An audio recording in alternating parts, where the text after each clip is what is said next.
All right. Well, good afternoon, good evening to some, early evening. Yeah. Welcome back to Dave's Arcade. I'm Dave. Uh, so, I've been doing playfield restoration. Well, uh, what would you call this? This is a reproduction playfield, and I'm doing clear coat work on it. And so to recap, there was issues with planking on this, and what planking is essentially you can see the wood grain waves in through the clear, and so when the clear settles out, it's basically clear as a coating that goes over top, and whatever the surface is, that's what it's going to conform to, and so the grain of the wood is no exception. And so the last stream, I was sanding the playfield and kind of showing what I was seeing, and so I've gone through and I've sanded it even more so. I can show you quick what I have discovered. So essentially all of the inserts for this playfield are raised up higher than they should be, and let me focus this thing. Is that good? Okay. All right. So, for an example, as I go to sand, as I'm sanding this thing, I'm using 1,000 grit sandpaper, so quite fine, and I'm using a flat metal block, so 1,000 grit flat piece of metal. And the reason I'm doing that is, so I talked about clear conforming to Kirk Hobbs, what's up? Conforming to the it goes basically, it coats over everything. So whatever your surface is, that's what it's going to take shape. So it'll go around like all the divots and everything. And so all I'm doing is I'm getting I'm leveling out the surface and making it flat, because that's how you get the super shiny, glass-like appearance. And as I'm going through sanding this, let's see if I can show you in a light reflection here. So the idea being, you see the light overhead. See how there's shiny spots as I move the light? The shiny spots are the low spots. Okay? I can move this so you can see more. So here's a good example right there. So in this is a good one too. See that little, there's like a little sort of a halo right here in the go. What that is you can start to see the layers of the clear as I sand this. So in this case, I got a low spot right here. The inserts are all high. That's why they're not shiny. And so I got low around here. So basically all the inserts are high. All right. So basically I'm knocking those down. And so I have to be careful as well. At a certain point, I'm going to burn through, when I talked about those layers on the go insert that you could see. Eventually, I'm going to pass through all those layers, and I'd hit the ink below, and that's bad. I don't want to do that because then I'll end up doing touch-up in addition to clear coat work.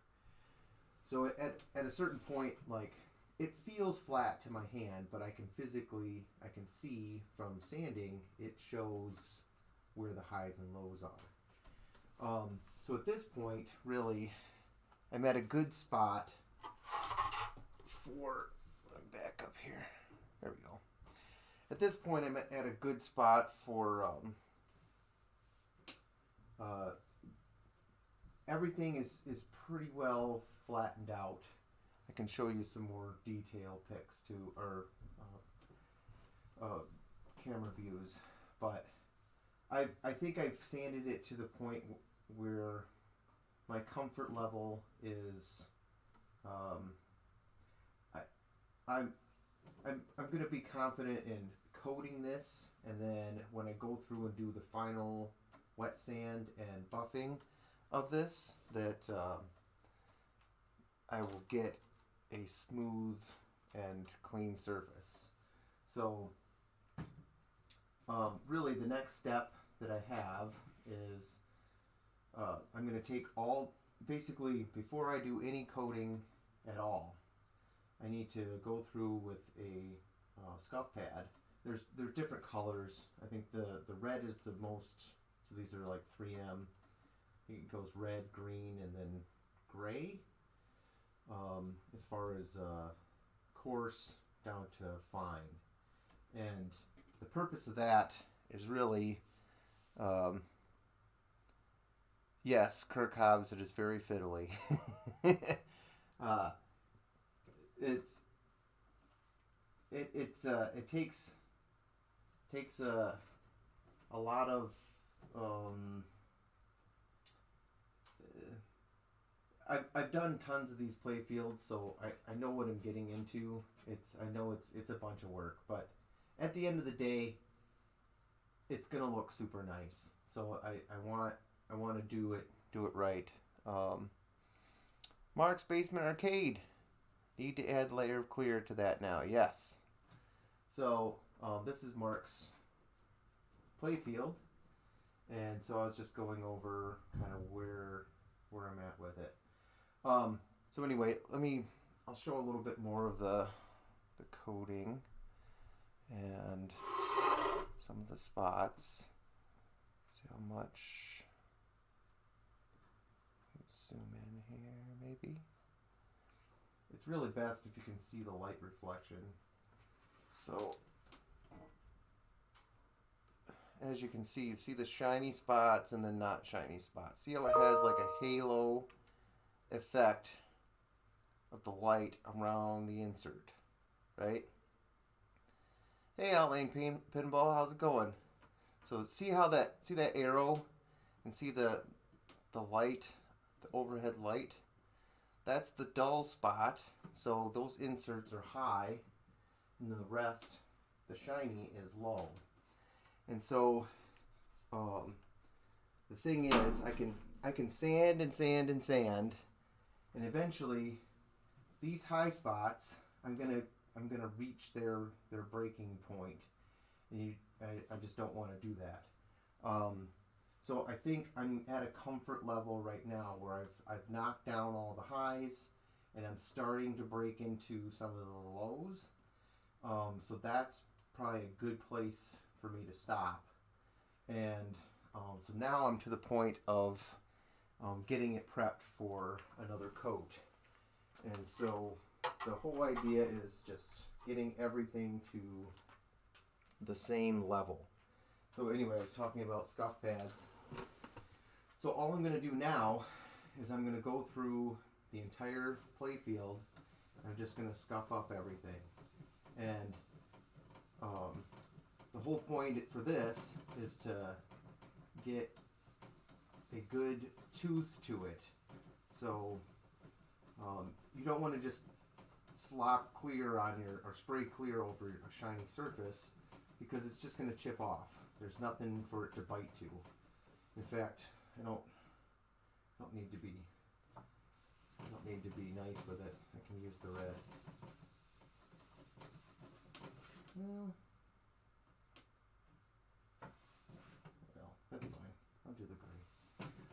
anyway, so going through this, yes, when you start sanding off color, you stop. So this is also, let me get in a little closer here. Especially this spot. You can see the shiny spot. Right there. Okay. So, in case of like these grooves, right? So I'm not going to sand in these grooves. Same thing with like the shooter lane. You can, but you need to find like the right diameter socket and then kind of, sand in there. But there's not a whole ton of clear in there anyway, so I'm not going to go crazy with it. So I'm just going to scuff this up, and you want to get around all of the holes, and especially around like your where your drop target banks are, your light holes, stuff like that. So you tend to, around any of your holes, this also gets like a halo effect to it. It will kind of it like dams up, right? So it'll come up to the hole, and then it'll have like a little ridge, and that's where it builds up. How to describe that? Like a bubble meniscus, I guess you'd say. But a lot of that got knocked down when I was sanding, so getting that flat again. So really, yeah, that's again super exciting.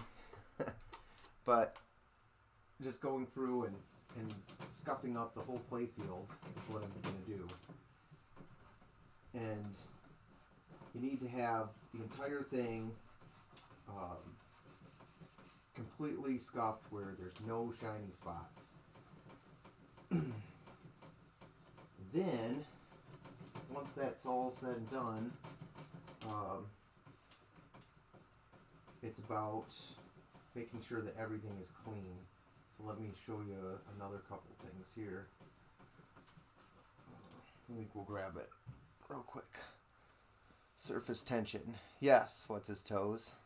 Yes, like the meniscus. Let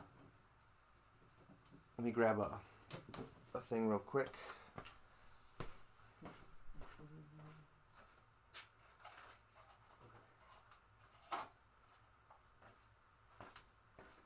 Alright, so here's two things that I use.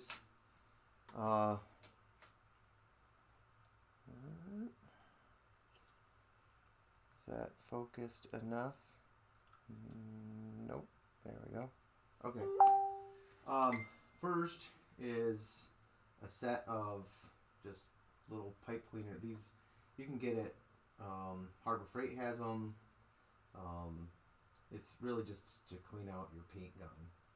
But I also use it for playfields because of these little holes, and I use it to clean out the dust and stuff.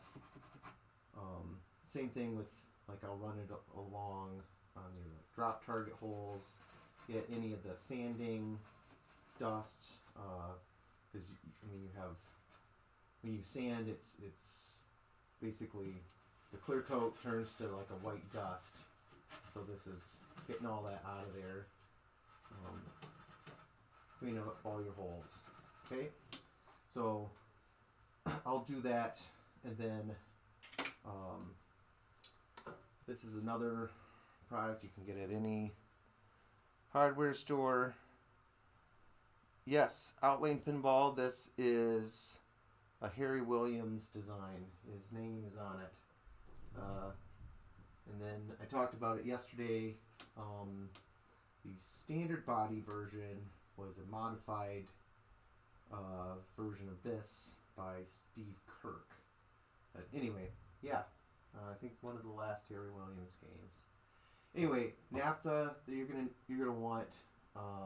This is a staple if you're working on pinball restoration. essentially it is lighter fluid, but it's also like a wax and grease remover. So you want to make sure that your surface is nice and clean, free of any wax or dirt or anything before you even open up your paint can. So making sure that that's good. And then lastly, I'll talk about if I was working on an older playfield, say this was an original, I would be using an eyedropper, and the reason for that is inserts. So on older games, they typically get like cups to them, and before I would even shoot any clear on this, if I had cupped inserts, the first thing I would do is I would go through and I'd fill all the inserts and making sure that you don't get any bubbles in it. So you would fill your eyedropper, and then you'd work your way around and you fill it up. Oh, sorry, let me back up. Before you do that, let me grab another thing.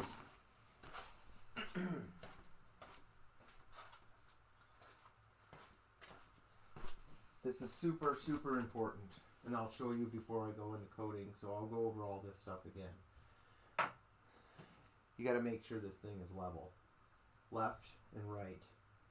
Check it several times, and you're going to need to probably shim.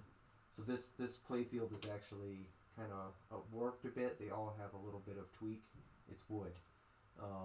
As moisture moves in and out of the wood, it changes. But anyway, once side rails are put on, and then you have the weight of the mechs and everything, things flatten out over time. So nothing to worry about, but you do need to worry about it when you're coating, because especially when you're doing eyedroppers, I've learned this the hard way. So learn from my mistakes.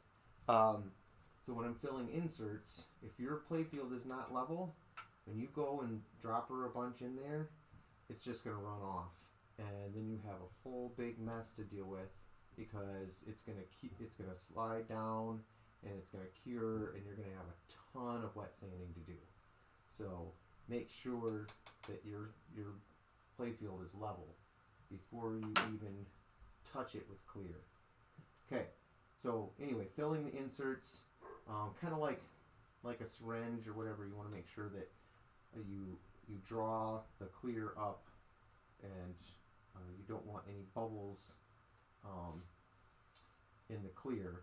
So when you're putting it on there, you just control that, and I guess I'll get a little bit closer. You control that for each one, and you work your way around. And then typically what I do is I'm gonna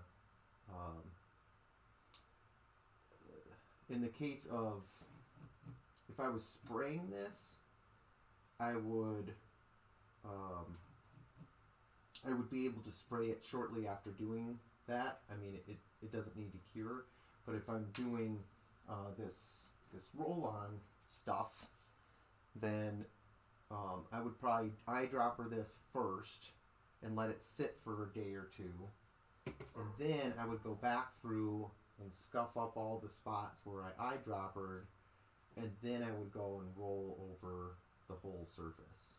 So wanted to cover that stuff quick. But yeah, that's the basic gist of it. Again, like I talked about yesterday, if playfield restoration is something that you want to dabble into, I would highly, highly recommend getting a wall hanger, old playfield that somebody swapped out of a game, and just start practicing with color matching, and just knowing that it's probably never going to go into a game, but it would be something that you can hang on your wall and be proud of, like I did the work on it. So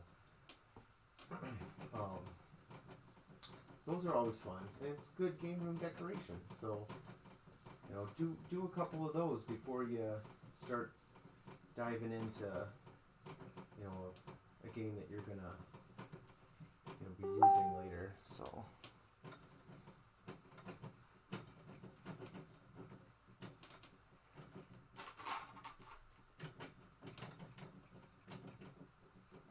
What else? I think. Well, I won't make you guys watch me scuff this whole playfield forever and ever, but I guess the thing to stress about all of this is prep work, and you might have heard this before. 90% of painting is prep work, and it's 10% actually putting on paint. So I will say the exact same thing. It's just, you know, it's only as good as the surface that you just prepped. So if you do a good job here, your final product is always going to look good.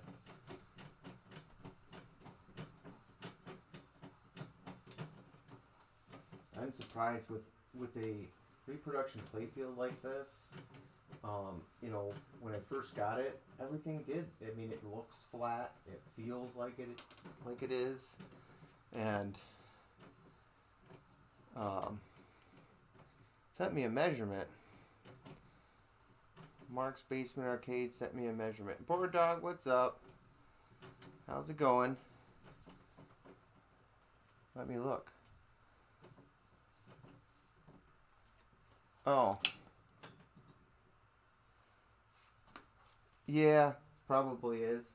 Do I need to look at it now? Oh, for the 2x4s and stuff. Okay, cool. Thank you. Mark has it's like a playfield frame. So for playfields that have you know, mechanisms in them or on the bottom you can work with. So believe it or not, I do not have, well, do I have I think I have a rotisserie out in the garage, but it's not fantastic. It's made of like pipes and stuff, and like for this I don't need it. I just set it on the table. You know, a couple of sawhorses work well too, but my sawhorses are in use at the moment.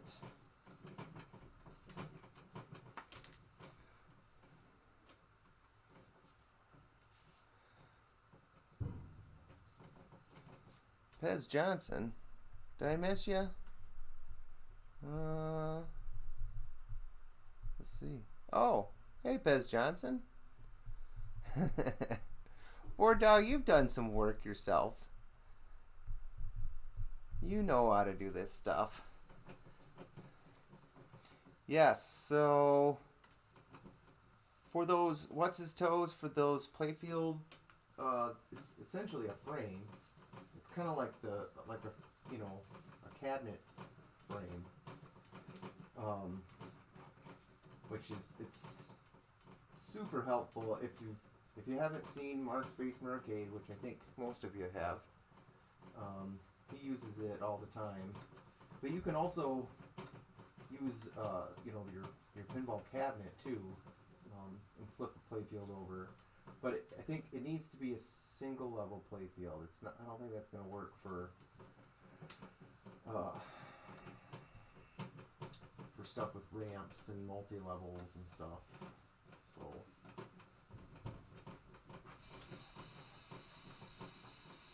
But tell you what, your gripping hand after sanding is going to hurt. You got to do. We've been doing this in stages. So today I did like a couple rounds of sanding all the way around the playfield. So you're gonna have to work up your grip strength.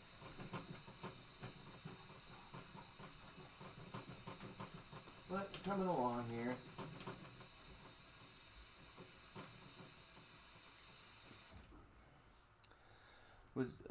So Outlane Pinball asks, would this playfield been okay to use as it was, or are you just making it even better? Even better, yeah. So, and I think I have another playfield for Catacomb that, where did I put that? I think it's sitting over there. But I think it has a similar thing, so I might have to do this again whenever I get around to doing that.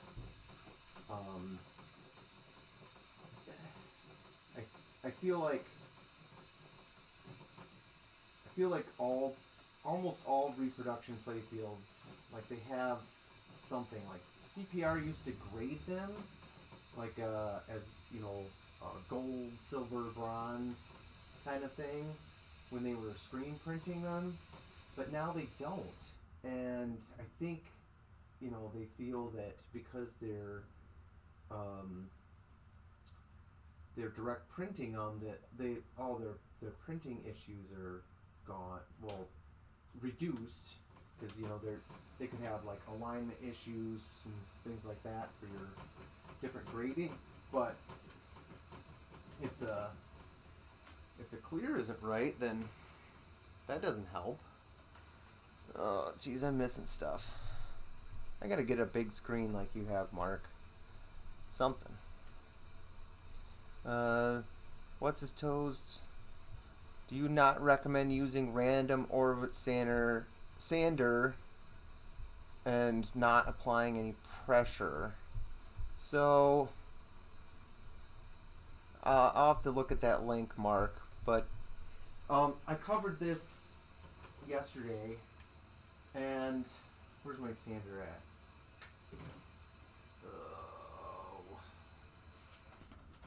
Oh, here it is. Let me grab it quick.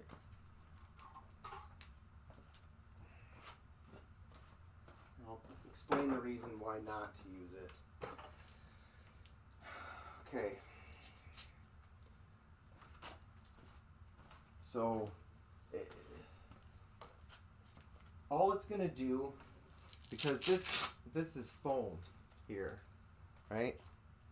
And it squishes. So, the problem with that is it's going to kind of work or move with the contours of your surface. And so if I did this, I would have never been able to see that I had the highs and the low spots. That's only going to show up with a flat block. And you could end up doing probably more damage with this. Yes, it would be quick. I suppose if you were trying to like knock it down really fast as like something to start with, but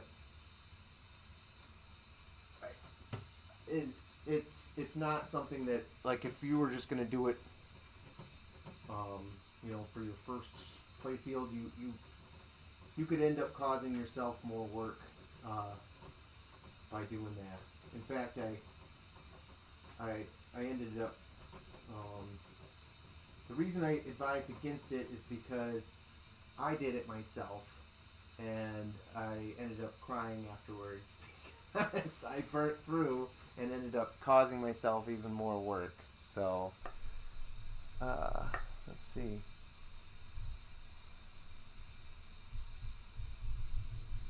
Nice. 32-inch TV.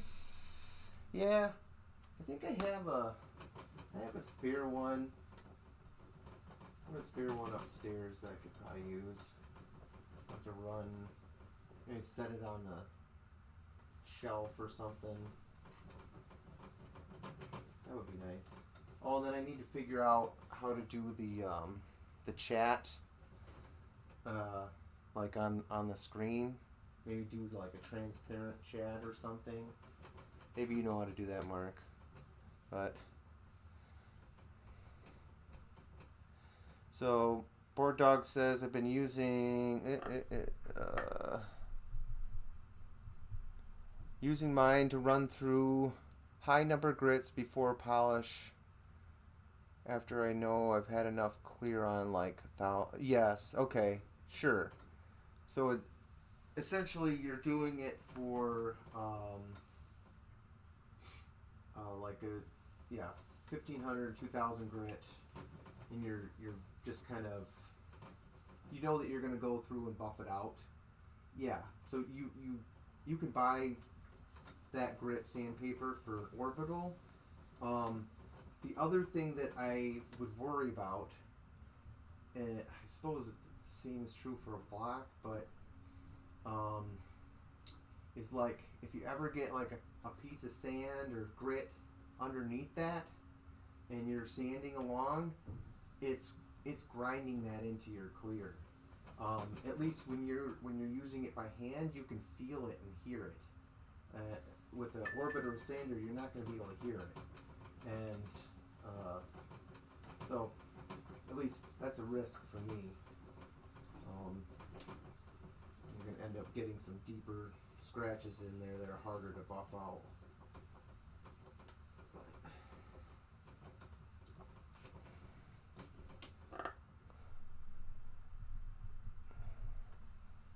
Trying to save yourself some upfront usually. So what's his toes says, learn from my mistakes. Trying to save yourself some time up front. Usually causes more time and more work on the back end. Yes, absolutely. But mistakes are the best teacher. I want you to try to avoid, if you're going to do this, try to avoid some of the mistakes. Everybody wants to see their first job be a success, but the more and more you do this, the better you get at it, and the more confidence you build.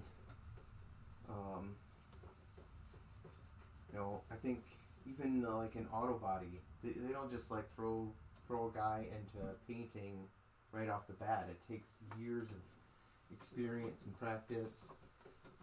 When I took auto body in high school, they had like two guys that were kind of being groomed for the industry. That's what they wanted to do, and they were good at it. They let me paint a few times. You start out like priming and stuff like that, but you really like learning about, especially when you're painting, you get really good at wet sanding and buffing and stuff like that, because when you screw up, you're going to be doing a lot of that. So, but this is a whole nother animal. I think if you were to take a playfield to a body shop and say, do this, they'd look at you really weird. And I think maybe if you took it to them and said, like if you already had it prepped and everything and they could just shoot it with clear, they might be willing to, but I don't know. It's probably not worth their time to mess with it. So.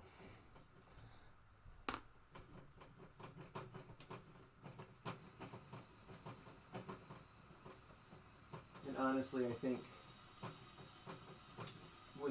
once you learn a little bit more about it, and you learn that there's alternatives to having a paint booth and all the equipment and everything, you don't necessarily need to do that.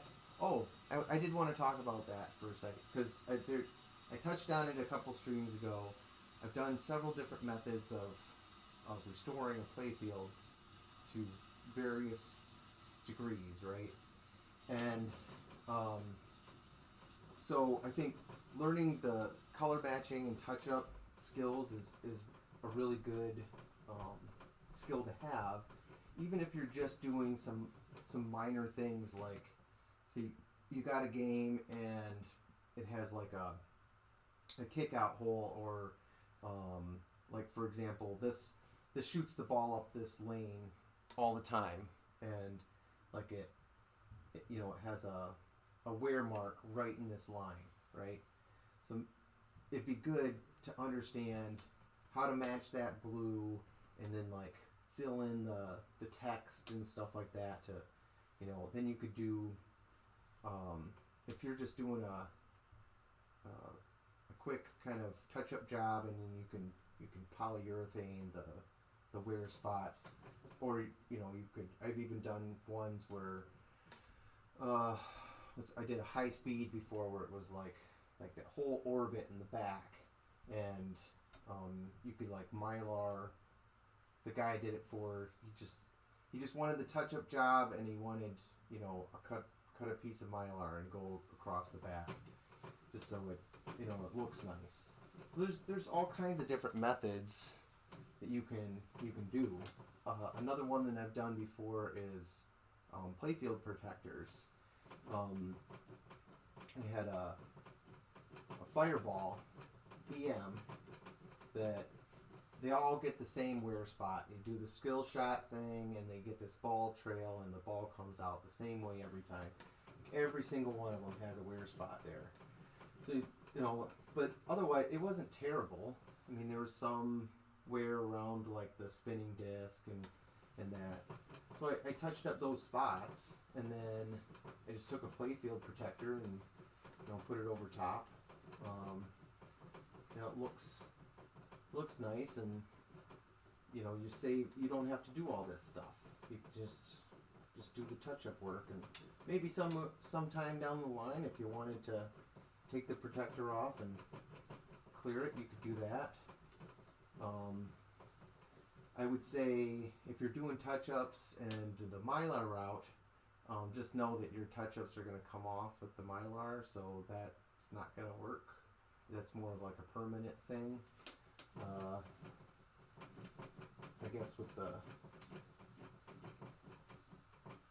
protector route, you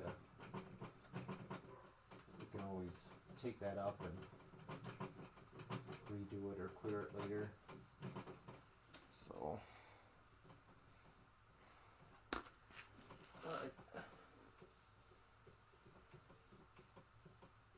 but I think there's just several options. I think a lot of people think, oh, the only way that you can restore a game is to clear coat it, and that's not necessarily the case. I mean, there's a lot of hard tops that exist now, but then again, there's that debate amongst collectors. If you were to set a reproduction playfield game next to a hardtop game, are they worth the same? What do you think? They're both restored.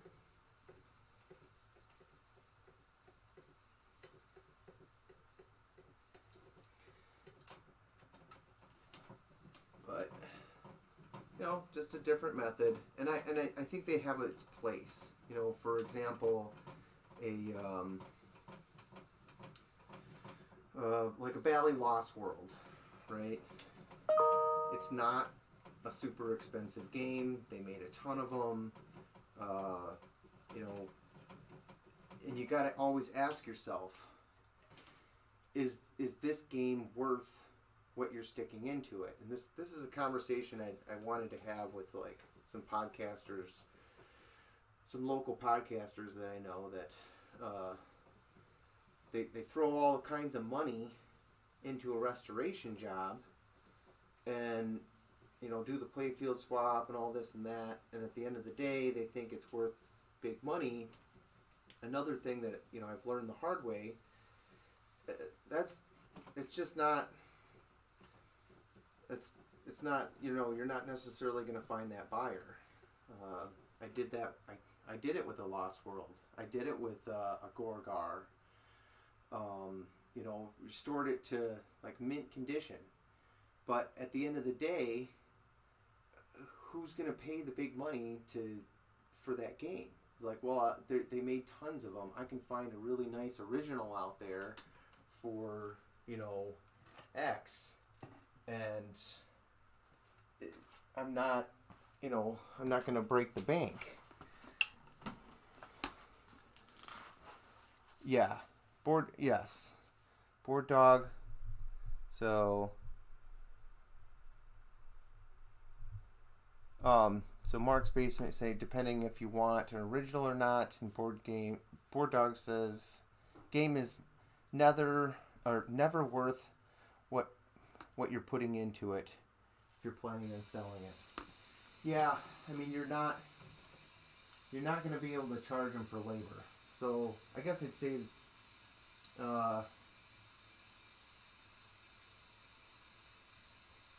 if you're going to restore a game,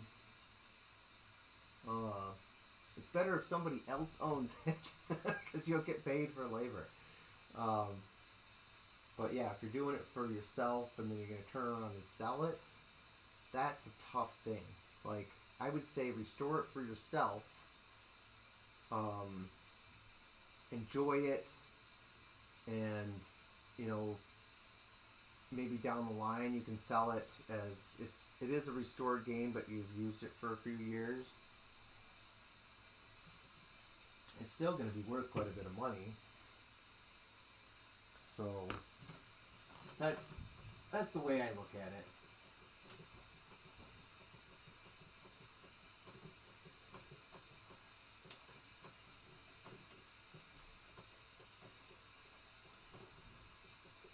Like I actually looked at a restored Flight 2000. I think it belonged to Ron Kruzman.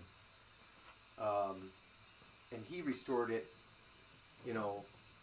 beautiful looking game. But, this is several years ago, and he's like, I think he wanted like $4,500 or close to $5,000 for this thing. And I'm looking at it like, they made a ton of Flight 2000s. There's reproduction playfields out there. Do I really want to pay the big money that somebody else already did it? I'm sure it was really nice, but I never did see it in person. But I think you're always going to wrestle with that. So, but hey, I got some other news. Another game fell in my lap today. Out of the blue. So, if you've been following TurboGrafx-7 Facebook page, I do post stuff there from time to time. And sorry, I missed a comment from Mark. Love Flight 2K, so just want a minty game. Reason why I got two of them, making one minty one. Yes, I've done that several times. Buy two games and make a super nice one for yourself, and then sell the player one. You can see your giant project pile in the back there. You don't need any more. No, I know. Yes. Sound like my wife. Well, so here's the thing. It fell in my lap. I haven't said yes yet, or it's not like a done deal. But so I was gonna say, if you follow the TurboGrafx-7 Facebook group, I post updates and stuff. And so the last game I went through was Swords of Fury, and streamed that on Buffalo Pinball a couple weeks back. Anyway, so I said I got that game at a estate sale, and the estate sale guy kept my number. And every once in a while he comes across going up. I probably shouldn't be telling you this, because this is like another avenue that I don't think many people go after. Anyway, so he kept my number, and he said, he's contacted me a couple times. The last time was about like a puck bowler or something, and it was like an EM one, and I gave him advice on pricing and anyway. So today, texts me out of the blue. He sends me a picture of a pinball machine and a slot machine, and he says, are you interested? And I'm looking at it. It's a Sonic game, like Spanish. I already have 3 of them, and this is one that I don't have. So like, hell yes, I'm interested. So he calls me, and we kind of talk through some details and stuff. And I was like, well, does the owner have an idea what he wants and this and that, and does it work? He's like, oh, it looks mint and this and that. I was like, well, I can tell you from experience that I've never ever bought an EM game that worked perfectly. So I'm just telling you right now, it's going to have issues.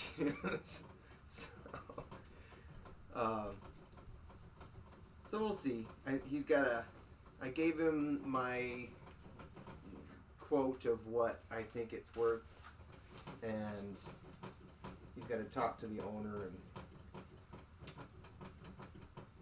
get back to me, I guess.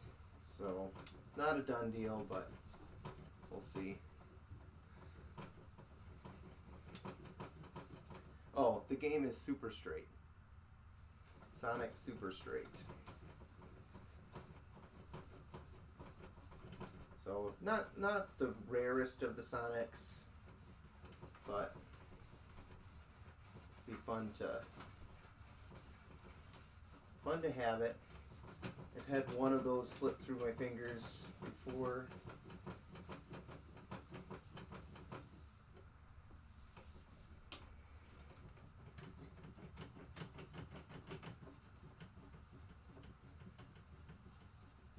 So we'll see.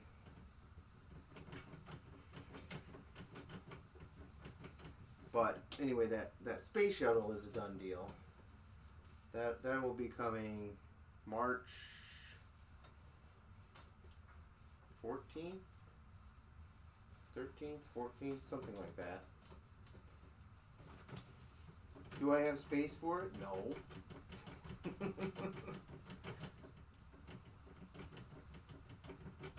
But it could be it's all working now, so maybe it's something where I fix whatever's not working right, maybe clean it up a little bit, stream it, and then move it along, kind of a thing. It's not, there's not a ton of depth to it, but it is a fun game. So I don't know, I have to decide.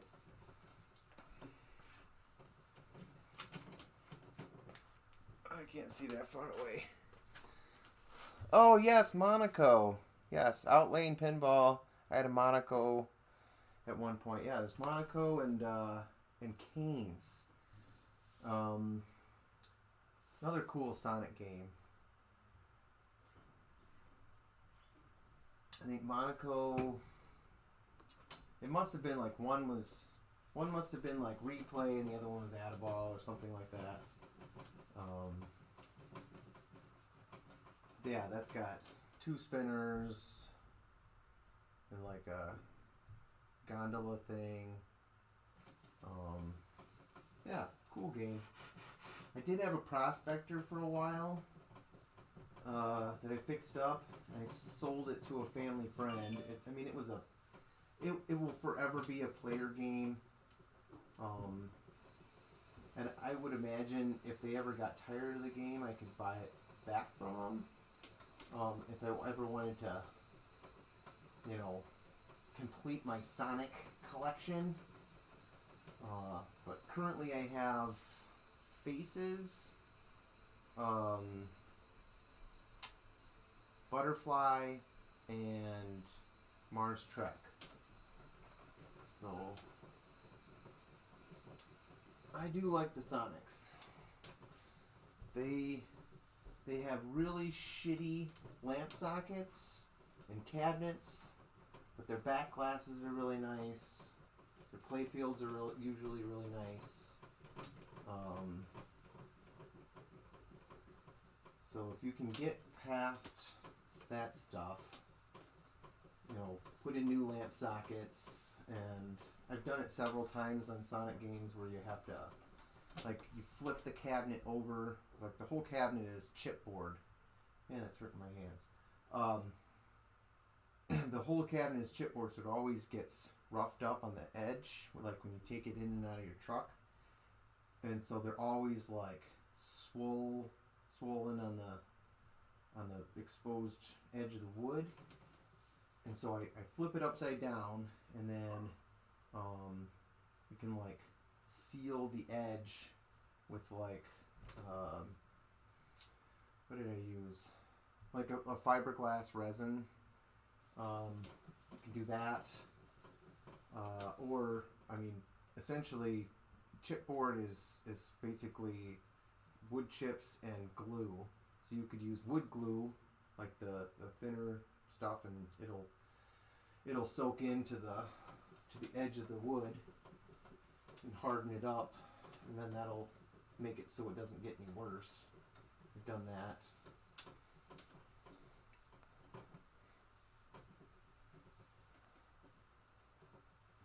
Well, Mark, I was kind of thinking maybe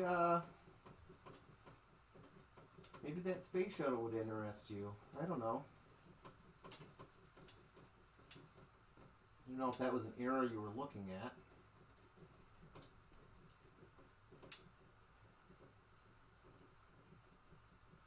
But I thought you were maxed out on space too. Ha! Maxed out on space. Space shuttle.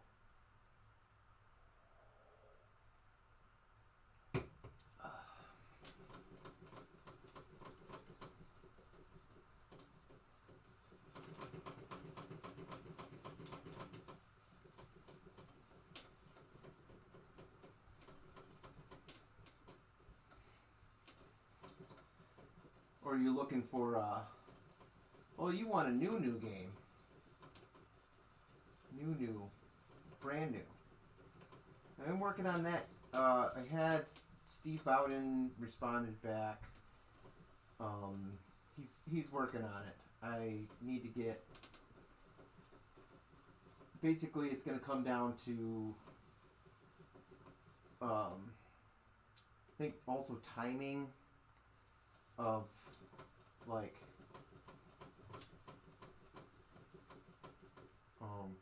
Because like the ones that are in production now are, you know, people are getting those, just don't have games sitting around in boxes. Essentially, they get made and they go out the door. They're not sitting. I think that's the case for every manufacturer right now. As soon as it's made, it's out the door.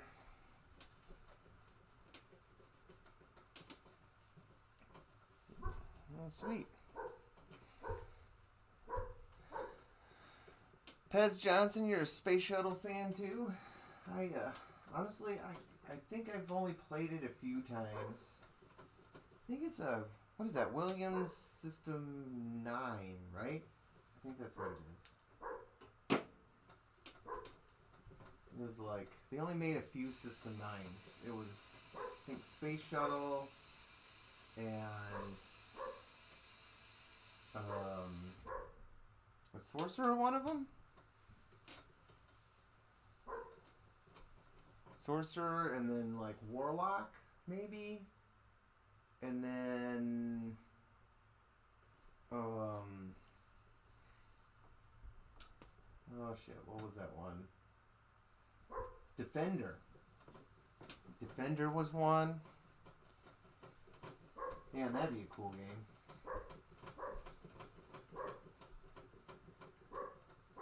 Our friend Neo has one that you got to record some gameplay on that. It's a really complex rule set for what it is. For a single level game, and there's quite a bit going on there.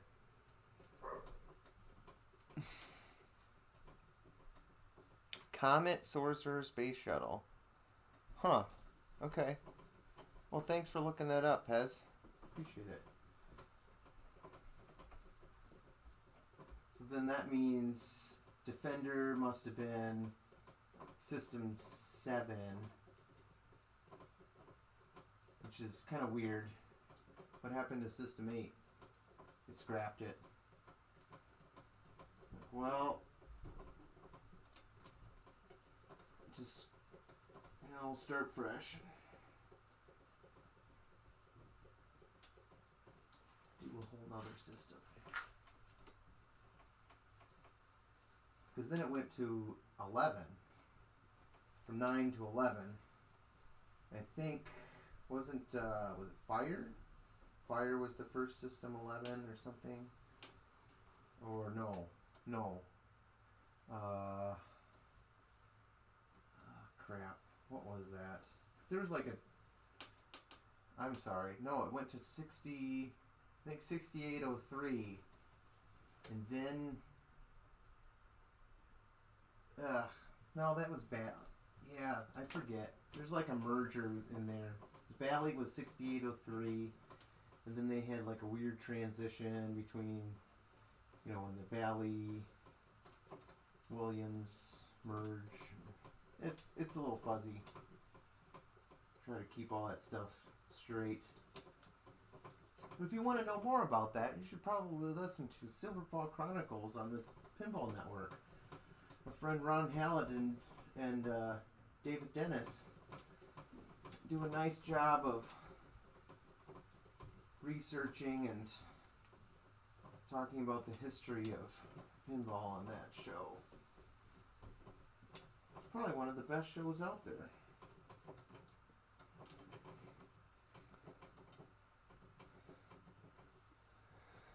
Mark says space shuttle is awesome, but we all have to talk price. Yes.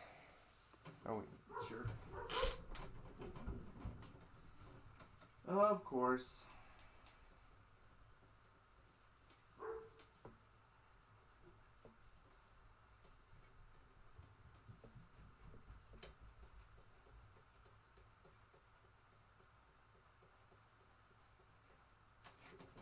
Isn't this super exciting? You get to watch me scuff up a playfield. And this, Mark, I am scratching the shit out of your playfield here. This is exactly what I'm doing. Just scratching it up.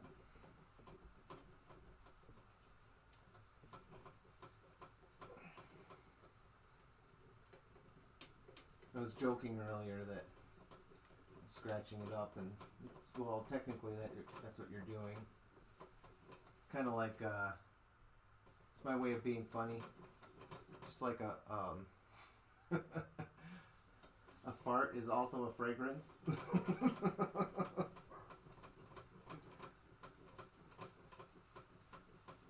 Sanding is also scratching.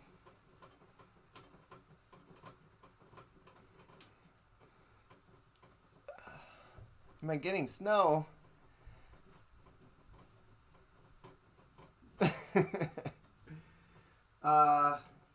They're lightly. So I live by the lake. So it's we tend to get slightly different weather than the rest of Wisconsin. So there's always a 10-degree difference where I live, and also the snow is typically lighter. Once in a while I get like, sort of like a reverse lake effect. So it'll be like a wet, heavy snow.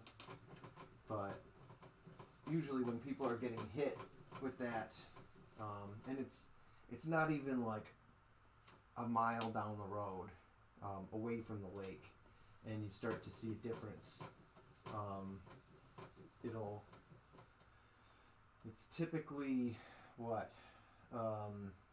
Because you think the lake is like a heat sink, right?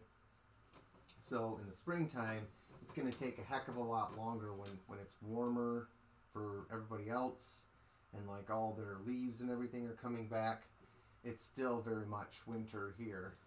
But then in the fall, when it's like freezing and, you know, everybody's losing all their leaves on their trees, it's warm here, so I get a longer,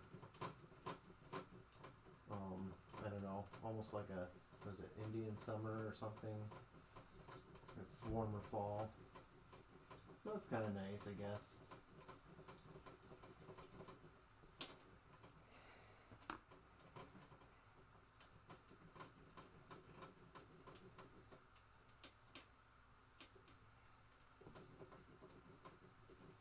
Alright, well, I still have a bit more to go, but let me show you real quick and then I'll probably call it good for tonight anyway.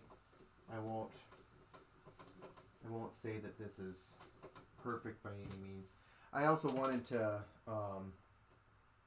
so we talked about the power sander, and this works really well actually. And I didn't do it because it makes noise, but scuff pad, power sander, ready, go.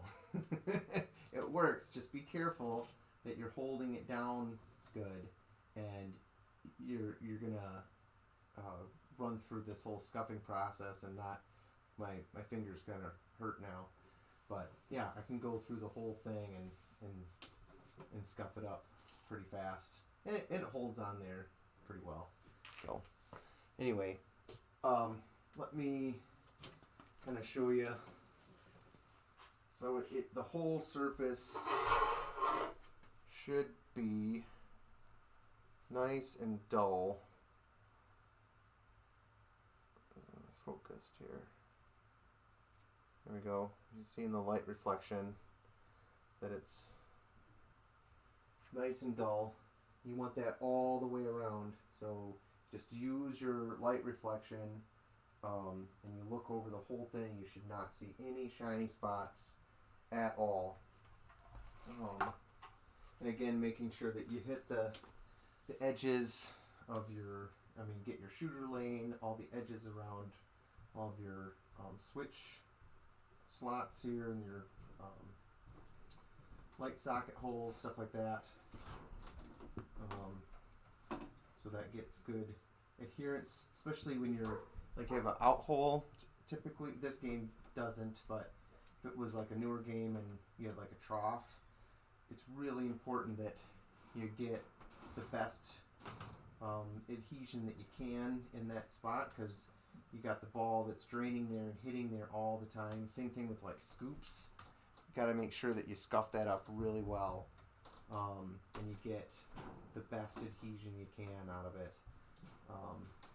Otherwise, you're going to end up with chips and everything that you see happening with some other people's playfields. So, all right. Well, let me see.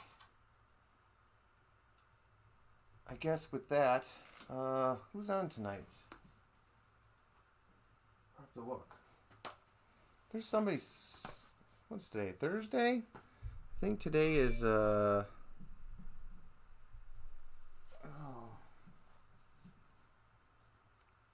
Let me look.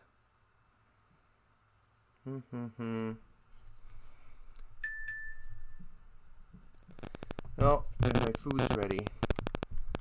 Hang on. Give me a second here.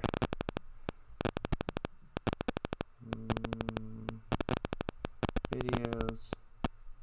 Buffalo. So tonight is the Bro Show at 8 p.m. Eastern. Anyway, so let me see. I haven't done a raid in a bit. Got a few people. You guys want to see some pinball action? Other than looking at me. Who's on? Oh! Well, Chuck Word is on playing some Bad Girls. You guys want to see some Bad Girls? Or we got pinball undesirables. It's playing a little jackpot. Well, do some bad girls. Little pinball network action. Let's do this. I think it's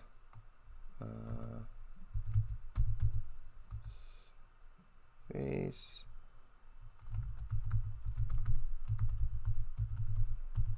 I think that's right. I think that works. So, all right. Thanks everybody for hanging out. Really appreciate it. Please do check out my YouTube page, Dave's Arcade, and I'll check in next time for the update on this playfield here.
Shout out to Travis. He's the cool pinhead I bought this game off of, which was only about 10 minutes from my house. Those are always the best pin deals. Close to your house, and you meet a new pinball friend. Oh.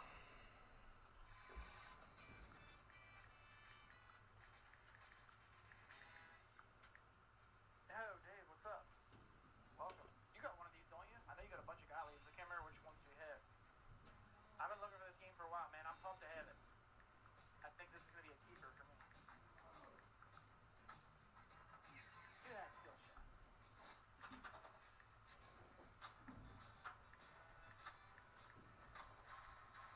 And the cool thing about the Veritarget is, I don't know if I've ever seen a Veritarget that stops. Like, it has positions, and you can either hit it back on one shot, but sometimes if a Veritarget, you don't hit it all the way back, it comes forward again, and it's kind of frustrating to keep trying to hit it all the way back. Well, this one's cool because it saves your progress, essentially. And then when you get it all the way back, it resets. So it's almost all the way back. So if we hit it just a little bit, we'll get the Veritarget